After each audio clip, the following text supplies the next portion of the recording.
It's time for episode 223. Here we go.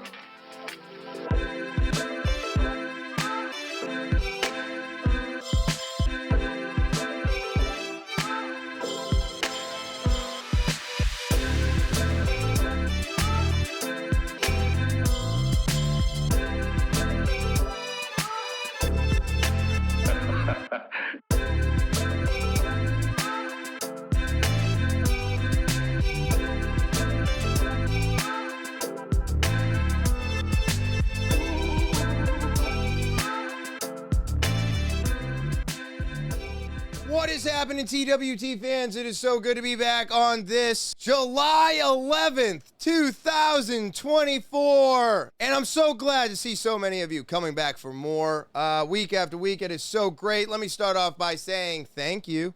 Thank you to all of my subscribers. Thank you to everybody who has helped the podcast grow. I greatly appreciate it. Of course, if you're new, popping by, checking it out, you gotta hit that subscribe button, everybody, all right? It's the most important thing you can do for the podcast, and it's what keeps me coming back week after week. And then, of course, if you want your opportunity to be on the podcast or tell your story, maybe there's a story that needs to be heard, talkinwithtopher at gmail.com is the official email of the podcast. Send an audio, video, or type it out, but you got to send it over to that email, talkinwithtopher at gmail.com. And then, of course, don't forget about the link tree. It's in the description below the video. That's right. You can copy that and share it with everybody you know, but it is the easiest way to find everything TwT just by clicking it. Go follow and subscribe. And now with all that out of the way, what is happening, everybody? How is everybody doing on this July? I hope you had a nice, safe 4th of July weekend. Hopefully you still have all of your digits and you didn't have to go to the ER. I know that, in my old age, I stopped playing with a lot of stuff that can get me in trouble or could hurt me. So when I see people, spending thousands of dollars on fireworks, I'm always like, man, I hope everything goes okay for them. Woo, fireworks, huh? Speaking of fireworks, life is funny. Life is funny. I think fighting with your significant other, your partner, whatever you want to call it these days, I call it my wife. It happens. It happens. It doesn't happen as often as, maybe some or most. I have to say that over the last couple months, my anger has been getting better. I've spoken about my anger many times now, and I don't like sleeping in. I hate it. It makes me angry. It makes me upset. It makes me feel like I didn't get something done, right? I had plans. I slept through them, and I get upset. And it's something that I'm still working on, but I lost it, right? And I don't know. I do believe things happen for a reason. I do. I just don't know what the reasons are until after it happens, right? Or maybe you'll never find out the reason why it happened. But me freaking out about waking up late, I wasn't mad at her. And I do want to explain this because I feel like it's important. The people that are working on their addictions, people that are working on their issues, and people that are working on themselves in general, we have a lot to deal with. We have a lot that we're going through. You're not going to see instantaneous changes. You're not going to see all your problems go away immediately. It's going to take time. It's frustrating. It makes it more difficult sometimes when you slip to pick yourself back up and be like, we can do this. We can do better. But sometimes I don't feel like I can.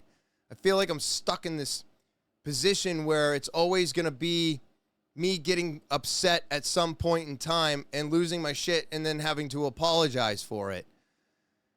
I know eventually it will come to an end.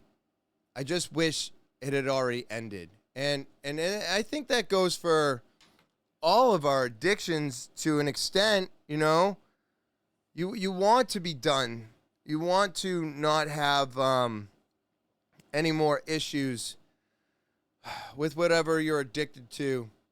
I know for some of you out there, you don't want to deal with your anger. You don't want to be angry. There's no reason to be angry, right? But there's always not a reason to be angry, but there's always I slip back into it in a sense. I lean on it because it's easy. It's an easy emotion, but it's not an easy emotion. Anger is a very heavy emotion. It's very heavy. It's taxing. It's taxing on the person that's getting yelled at. It's taxing on the person that's doing the yelling. It's taxing on both of the people's emotions. So it's not, even though it's an easy emotion to fall back into, it's not an easy emotion to deal with. So why do I keep going back to it? If I could stay away from drinking for 7.5 years, why is it so much more difficult for me to deal with my anger and the way that I deal with things? Why is it that when things don't go exactly in the order that they're supposed to, that I almost become broken? And I don't know how to continue on with my day because I didn't go through step A, B, and then C to get to D. I woke up and I was on step D because step A, B, and C were already taken care of for me. Well, why don't I look at that as a positive thing? Why do I look at it as a negative thing? And that's kind of what I'm looking at now. I'm like, wait a minute. I didn't have to feed the dogs. I didn't have to do the laundry. And I didn't have to finish up the stuff downstairs. So shouldn't I be happy about that? And in my brain, I'm not. It's broken. Everything is ruined. Everything, I'm 4 hours behind. I can't get this done. I can't get that done. Why? Why is this so much more difficult for me than giving up the drink? I feel like the easiest thing that I've done is give up the drink. And everything else that I've had to work on since then, so much more difficult. But if I didn't give up the drink, I wouldn't be able to look at any of this clearly. So it's like a double-edged sword. It's so weird, but I made things very difficult this morning. I made things almost unhappy. I don't know what the word is that I'm looking for, but I upset my wife. I upset myself. And then we have a blowout, and I have to try and patch that all up, right? Patch it up. Now, I'm not saying that I patched it up to the point where the wall's not, leaking a little bit of water, but how many times can you patch something up before it's unpatchable?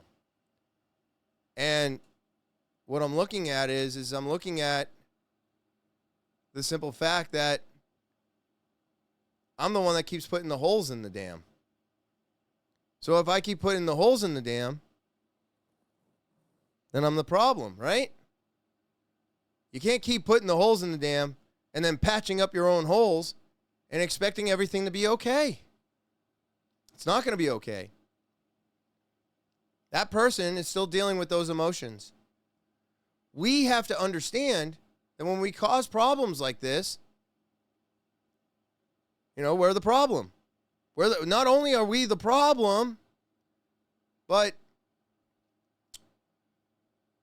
the people that take that have to deal with that, and now they feel like they're the problem. And it doesn't matter how much I say you're not the problem. It's not about them understanding that they're not the problem. It's them feeling like they're the problem. And feelings, you can't just make those go away. You can't. It takes a long time. When you damage relationships because of an addiction, Some of those relationships never get rebuilt. Some of those relationships you rebuild and they're never the same. It's the same thing. My anger has caused her to feel a specific way, and it's going to be a long time before she doesn't feel that way anymore. And it's my responsibility to change how I act, which will help how she feels, right? And even though I know all of this, even though I've gone through all of these steps, I know that at the end of the day, it's my fault. And I think what I'm getting at here is reflecting on yourself, looking at all of the things that you are doing to yourself, to the people around you, and to your significant other. It all has an effect. And just because you apologize and you maybe don't do it for a couple months doesn't make up for the fact that it still happened and it's still something that they are thinking about for those couple months. And when it happens again, the apology goes out the window. The feelings all rush back in as if they never left. And it's like it never happened. And so, because of that, it makes me frustrated because I'm like, why don't you notice that I've been working on this for months and this is the first time I've blown up? Because she still feels like it was yesterday. The people that you upset or hurt will carry that with them for a long time. And just because we go a couple months or a couple years or a couple weeks without an incident, when the incident happens, it really piles on and it comes back at full force for those people. So just keep in mind that if you are out there and you are bettering yourself and you are working on yourself, even though you know this to be true and you're feeling better about yourself or you've apologized and now you feel like it's over, for the people around you, it may not be over for quite some time. And they may be holding on to those feelings a lot longer than you think is necessary. But you have to understand, that's their feelings, not your own. And you have to be understanding of how other people are feeling because of you, right? And that's where I'm at now. And I wanted to get this out because it just happened this morning, and it really showed me that no matter what I do, no matter how hard I try, there's always more to do. And it also showed me that, you know, it's not over when I say I'm sorry. It's not even the beginning when I say I'm sorry. It's a continuation, and an I'm sorry or an apology doesn't make everything okay. It just allows the person to understand that you do want to work on it, but if you don't show that you're doing the work, then the promise and the apologies are just empty. And no matter what I do, as soon as it happens again, I have to realize that couple months or those couple weeks in between, well, they kind of vanish. So, but yeah, it's really heavy, guys. I'm sorry about that. You know, I'm trying to, just trying to deal with this. You know, I'm getting through it, but it's hard. It's very, very hard. It's not easy, and yeah, we as addicts, we want the apologies to be the end. With that all being said, let's take a quick break so you can hear from my sponsor. Hey, all you beach lovers and summer enthusiasts, are you ready for the biggest surprise of the season? Well, hold on to your sun hats because Slow Down Clothing is bringing you the ultimate summer collection. That's right, we've just dropped our hottest new arrivals, perfect for those sun-kissed days and starry summer nights. Whether you're hitting the beach or lounging at the pool, we've got you covered with the coolest swimwear that'll make waves and towels that are softer than a summer breeze. But wait, there's more. Just in time for the 4th of July, we are unveiling all the new arrivals for this year. Our collection screams freedom and fun. Think bold, think bright, think the best 4th of July gear you'll ever own. And here's the cherry on top. With the exclusive promo code TOPHER, you get a whopping 10% off your entire purchase. Yes, you heard that right. Sizzle this summer with style and savings that makes you the star of every beach party and barbecue. So head over to slowdownclothing.bigcartel.com right now and dive into our exciting new lineup. Don't miss out. These summer essentials are flying off the virtual shelves. Get ready to make unforgettable memories with Slow Down Clothing, where every piece is designed with passion and flair. Catch the wave, feel the vibe, and slow down in style this summer. See you on the other side of awesome.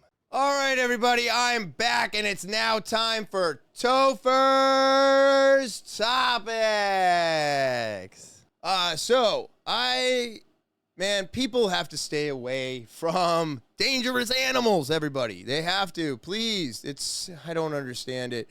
Charging elephant kills an American woman on bucket list trip in Zambia. The aggressive creature buffeted the vehicle carrying 6 tourists and a guide tour operator while in the statement. Holy crap, this must have been so frightening. Let's check it out. Also tonight, we're learning more about an American who died on a safari tour in Zambia with the terrifying moment caught on camera. You're seeing part of it here when an elephant charged toward the truck and flipped it over. Here's Shaq Brewster with more.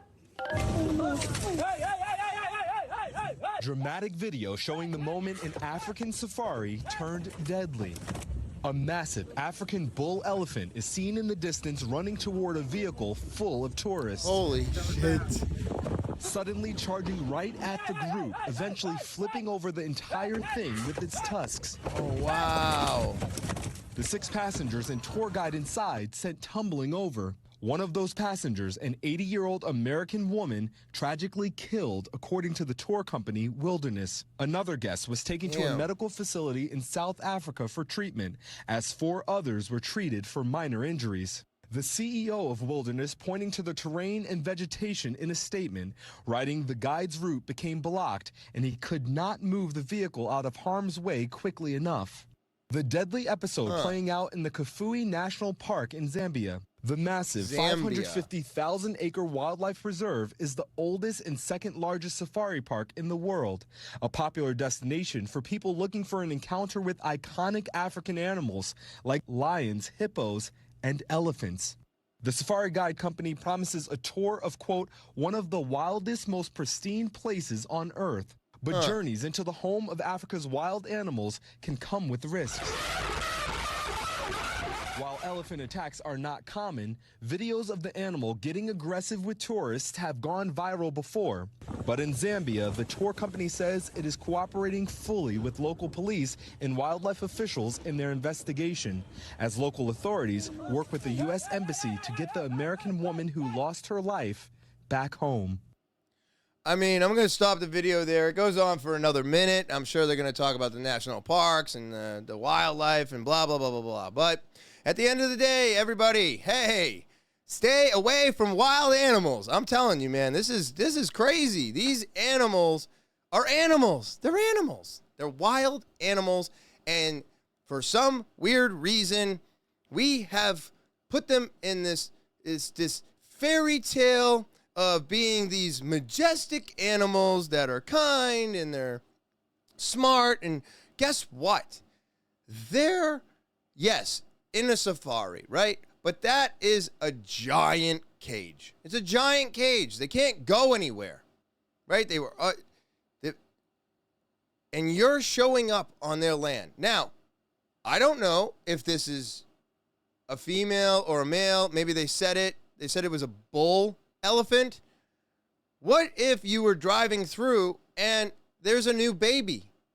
And the only thing that this elephant is thinking about is, oh my God, I've seen this before and it's killed my baby, right? Because elephants have a very good memory.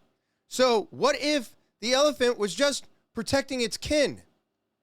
You don't know. We shouldn't be there. And they may want to come up with a different friggin' vehicle than this open canvas topped 8-seater or whatever it is.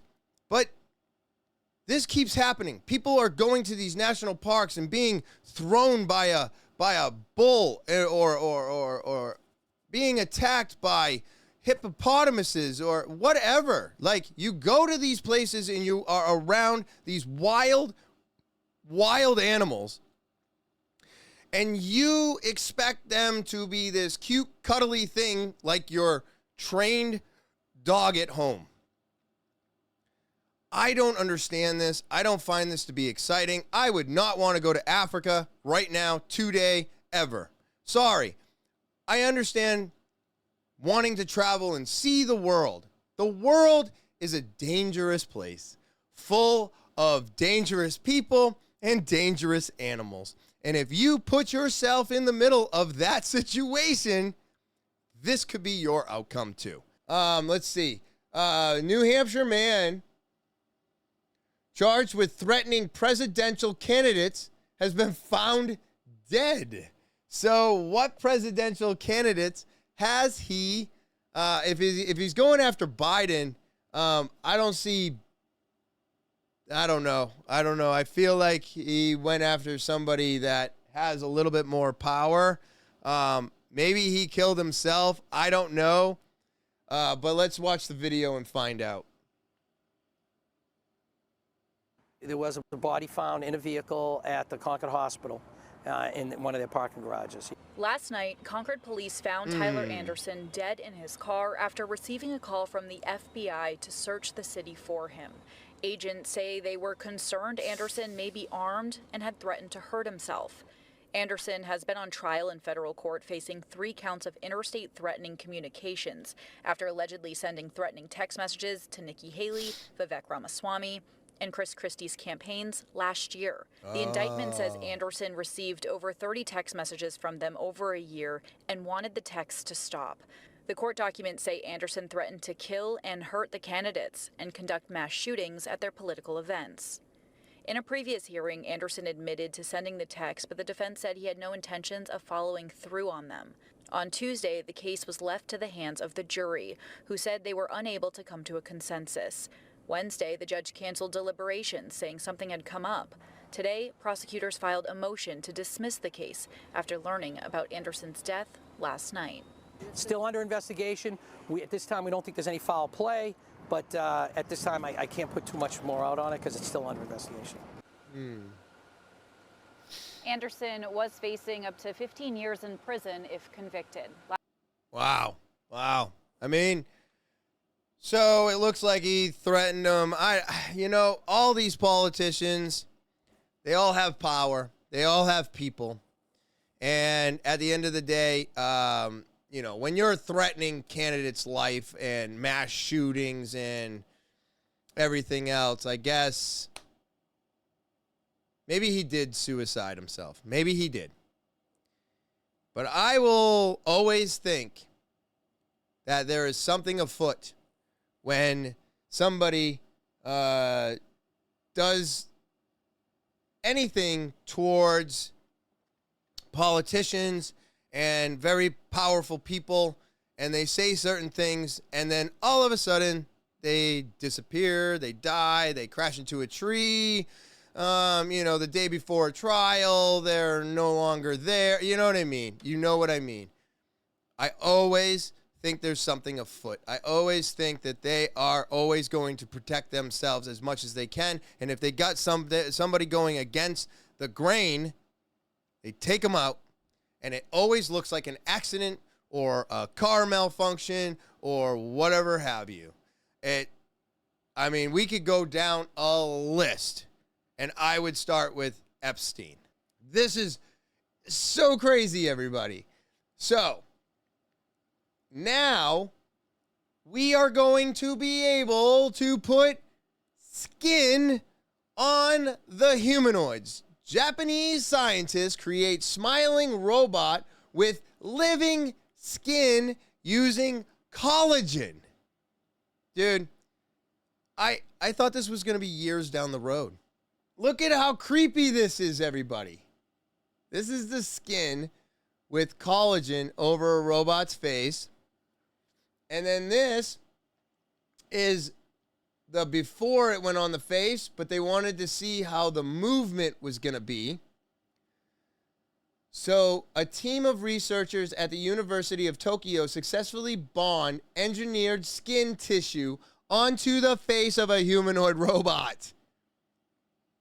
And you can see right here, this is the machine that the skin is on, and these arms move up and down, and they actually pull the skin to make it smile. So they wanted to see if it had that stretch, or if it was going to rip a tear. And it has a video. This is so creepy. And, you can actually see right here that it does smile. Look at it move. It smiles. And it should cut to the other one. Yeah, see, you can see the arms being pulled back and it making the motion of the smiling. You can see that the elasticity of the material is good. It's almost the same as human skin. And this is going to be developed and put onto these humanoids to make them more human. And one of the articles that I was reading basically showed the Terminator. Because this is where we're going, right?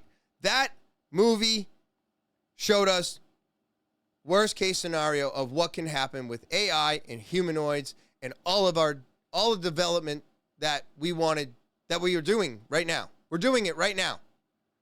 How old's that movie? Is that 30 years, 40 years old? Fuck, is it 40 years old? 1990? Or was it 95? Even then, it's still 40 years old, right? So that's crazy. So 40 years separated from the original Terminator. We are here, and we are developing all of these things. Is the Terminator movie the future? Is it actually telling us what's going to happen? I don't know. But I do know that I wasn't expecting a skin like this for those humanoids to be developed right now. I really thought that, once they got the humanoids and they were getting them ready for, distribution to house to house to house to house, which is what they want to do. I mean, they got, $10,000 robots and $16,000 dogs with flamethrowers. So we are getting that price way down, right? So if we're getting the price way down, we're making it more accessible to more people, which will put these things in every household in approximately 20 years from now. Because think about it. When the computer first came out and people started getting them for their house, only a majority of people could afford them. And as the majority of people started affording them and putting them in their house, it allowed the price to go down because sales went up, profits went up, so they could make it more affordable and distribute it to more households. And I want to say it took about 10 years for it to be almost a common thing where you went to anybody's house and they had at least one PC in their house. So how long before these robots are cheap enough to be put everywhere. I don't even give it 10 years anymore, because they're so rapidly changing and upgrading. And I mean, the joints that I talked about a couple weeks ago is going to give them better mobility, more human-like movement. And now we've got skin that's alive, and it's going to be put on them. Do they have to moisturize that? How do they keep it from drying out? Right? I don't know. This brings up so many more questions. Like, I'm just like, what do they have to do? Like, that's going to be creepy at first, but they're going to develop it so well that I think in the next, I'm going to put a timestamp on it right now, 2 years. 2 years, full humanoid, for sale, at an affordable price, with living skin on it, coming to a household near you. 2 years, right? What do you think? I bet you we'll see those things sell for $5,000 to $8,000, and you can have one in your home, and it will look like a human. It will have skin, it'll have good movement, and it's gonna, well, if everything goes wrong, it could be the end of it. Could be the end of us, right? We put one in each household, and then it takes over. How easy is it to take out every household? Because a robot doesn't need to sleep. We do. Like, what? So, I don't know, man. It's crazy. So this is wild, everybody. Daily training of robots driven by RL. All right, well, this video has music as well, so I guess I'll talk through it. So here we go.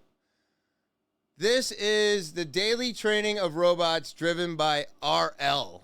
This is wild, everybody. So this is another version of the robot dog. Look at the somersaults this thing is doing. I didn't even think, I didn't know they could do any of this. Oh, wow, look, they smack it, kick it. This seems to be a lot of the training for the robots, I've noticed. Even the humanoids. I mean, Jesus Christ, dude. Really? That's so crazy that they build these robots and just throw them around. Why are we training them like this? Why are we doing this? What do they need to be able to do to avoid this? Like, I get the walking up rocks. I understand the somersaulting. It's seeing what the robot can do. But why? It makes me think that we're doing this so that they're ready for, I want to say, like, war, right? Fighting. They are doing everything in their power to make sure that these things can handle being hit, thrown around, kicked, shot at, thrown downstairs, and be able to keep coming back at you. Like, what are we doing this for? It's not just for stability and, see how they react. There's more to this, because this training is very common for all these robots across the entire robot industry. This is what they do. They make them walk, and they trip them, and they have to recoup themselves, and they're doing somersaults, and they're getting smacked in the face, and they're getting beat by sticks. And this is got to be more than just seeing what they can do, how they can do it. So what are they preparing these robots for? Now, humanoid robots could enter workplaces, households within 5 years, experts say. Now, I'm not an expert, but I'm putting it at much less than that. So let's see what's going on. So we got this robot right here. He's dancing in a panel discussion recently aired on China Central TV. Leading entrepreneurs and experts from China's robot industry gathered to discuss the future development of humanoid robots. Look at these people. They're just checking it out. We hope that in the next 3 to 5 years, this is Wang Xingxing, founder, CEO of Unitree Robotics. Humanoid robots can truly be able to do part of flexible manufacturing in factories and enable a fully unmanned factory environment. I mean, what the fuck? Why do we want it unmanned? We hope to achieve that for every manufacturing process and working point. Really? Every single one? The robot can take on the production and assembly tasks. Jesus Christ, we're not going to have to work anymore, everybody. I believe the application of this technology will progress much faster than other AI technologies. Yeah, I'm telling you, 2 years, everybody. 2 years, I'm sticking to it. This is wild to look at these robots do these things. This is Yang Weizin, doctoral tutor, Shanghai Tong University, currently in the field of assembly. About 80 to 90% of work is still done manually. Yep. I hope that in 5 years, our robots will be used in the field of assembly, especially in the assembly of 3C products. Wow, dude, this is crazy. Including computers, communication, and consumer electronics and automobiles. So they literally want to put these in every manufacturing plant on the planet, basically putting us all out of work. Not me, but a lot of people I know work in factories. Zhao Zifang, managing partner at Quimming Venture Partners. What interests me most is companionship. I don't know about that. We made the robots look like humans because people feel closer to this form, which is true. Look at this. I don't know. For our partners, what they lack the most is companionship. Well, program it into them. Can you program that? I don't know if you can program companionship. If the humanoid robot can chat with them, talk about daily life, and engage in small talks when their children are not around, I think the companionship provided by the humanoid robot is of the greatest significance. Jesus Christ. Could you imagine just sitting there and you're like, and then the robot's like, so, how was your day? Like, I don't know. I guess it's fine. When they finally get to the point where these things are more human-like, do more human-like things, have compassion? I mean, I don't think you can program compassion. It is an emotion, so emotions are very difficult to program because you can be compassionate, but you can still be an asshole. So, I mean, you can be all of those things. Our emotions run wild. And I don't think robots are capable of having emotions. I really don't. But why does the land keep going missing from maps? What is being hidden? And this video is going to show us some stuff. One of the other realm that is heavily restrictive on our travel and exploration. They tell us there's nothing in the North Pole, just ice sheets. But looking back at hundreds of old world maps depicting something much different than we've been told. Really? All showing the same 4 islands with the mysterious black rock mountain in the middle, said to be a magnetic mountain. And not only are they depicting the same land, but they say they were inhabited. Just look at some of the descriptions, even a Tartarian village. The famous cartographer Mercator in 1577 wrote a letter to a friend in England, describing the North as this: in the midst of the 4 countries is a whirlpool, into which there empties these 4 indrawing seas, which divide the north, and the water rushes round and descends into the earth, just as if one were pouring it through a filter funnel. It is 4 degrees wide on every side of the pole, that is to say 8 degrees altogether, except that right under the pole there lies a bare rock in the midst of the sea. And it was far from just one cartographer. Wow. Chinese, Japanese, the world over were showing us the same. These cartographers at the time, jobs and reputations depended on their accuracy.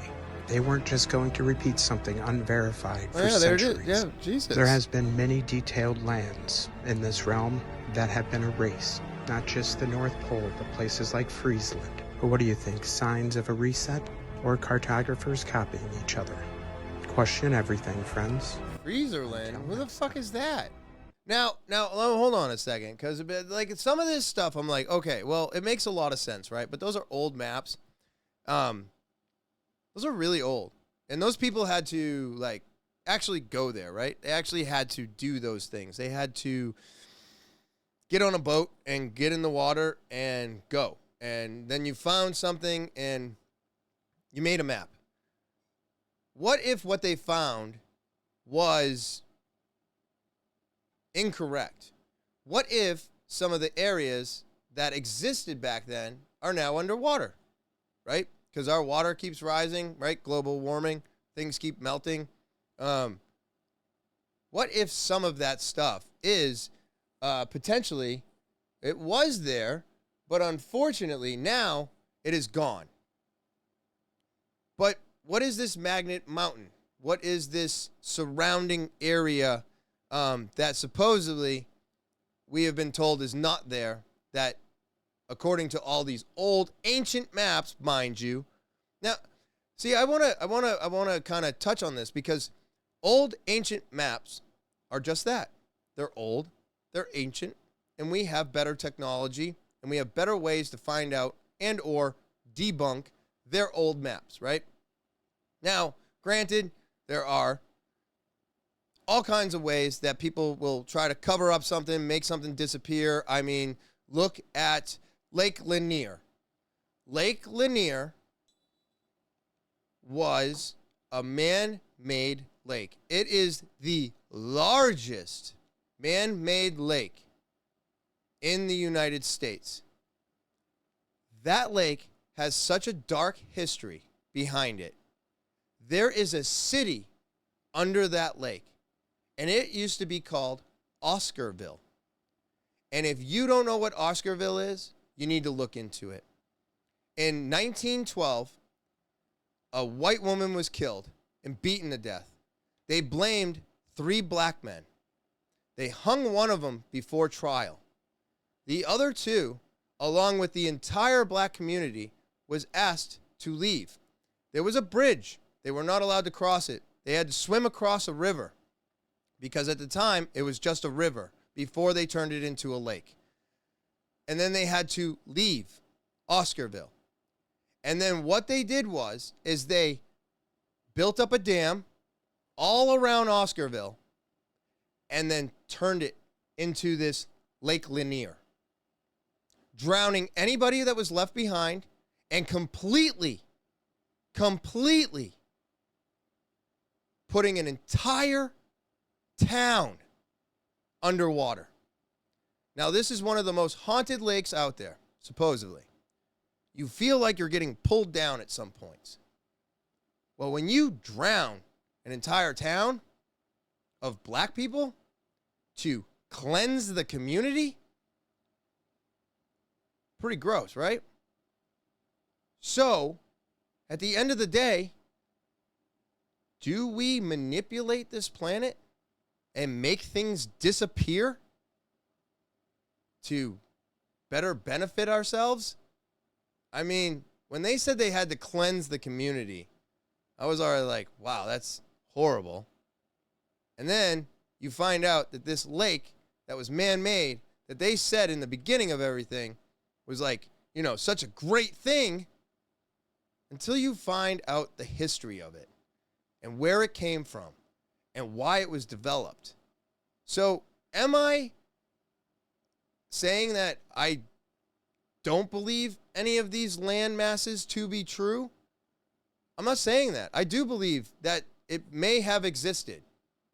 But some of the things that don't exist anymore may be underwater, not by our causes like Lake Lanier, but because of Earth and its natural warming capabilities that are happening today, that some of those things may not exist. Some of those things may have been drawn incorrectly.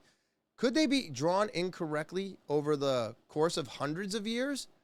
If the people that are keeping the maps updated are not going around and making sure that those areas are still there and they're just going off of old information, kind of like the Bible or any religion, it's just a regurgitated story that people keep telling everybody from generation to generation to generation, so therefore it's true. So maybe these maps were just generational. And now the maps that we have today are more factual. So we're not covering anything up. We're not saying that what they did was wrong. But what we're saying is that the maps of today are more proven. They're more factual. And they're more correct. So, I don't know. What do you think? Because I think that there's always an explanation behind these things. And we're not just covering up or making certain things disappear to put a lie on top of everybody. But maybe certain things that were drawn in maps long, long ago do not exist today.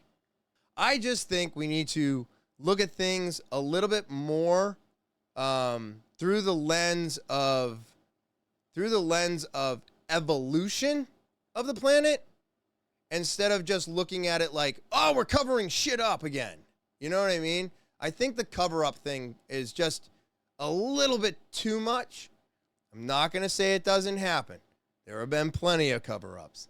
Like I said about Epstein, it does happen. And we don't look into it enough.